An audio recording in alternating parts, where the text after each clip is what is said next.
आहे काही अधिकाऱ्यांनी पूर परिस्थितीपासून सर्वीकडे बिकट परिस्थिती निर्माण झाली। ठाण्यामध्ये आता मी आढावा घेतलेला आहे। अजय, यामध्ये वॉटर लॉगिंगचं ते प्रमाण गेल्या वर्षीपेक्षा फारच नगण्य आहे, कारण जवळपास 84 वॉटर पंप लावलेले आहेत आणि त्याचं पूर्ण मॉनिटरिंग इथून होतं आणि जिथे आवश्यकता आहे तिथे सगळीकडे पंप लावल्यामुळे पाणी साचण्याचे प्रकार फार कमी झालेले आहेत।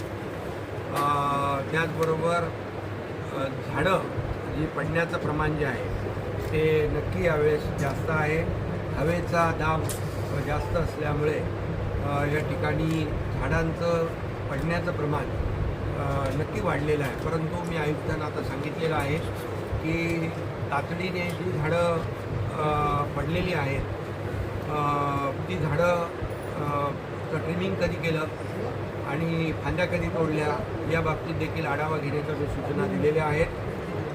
त्याचबरोबर जे अधिकारी आपत्ती व्यवस्थापनामध्ये आपलं जबाबदारी पार पाडत नाहीत त्यांना तात्काळ आठवड्याभरासाठी निलंबित करण्याच्या सूचना दिलेल्या आहेत।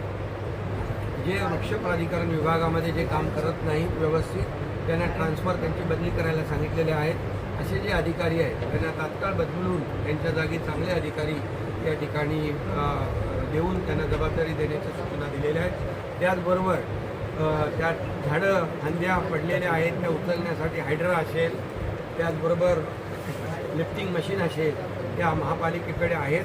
त्याचबरोबर आणखी लागल्या तर हायर करण्याच्या सूचना दिलेल्या आहेत।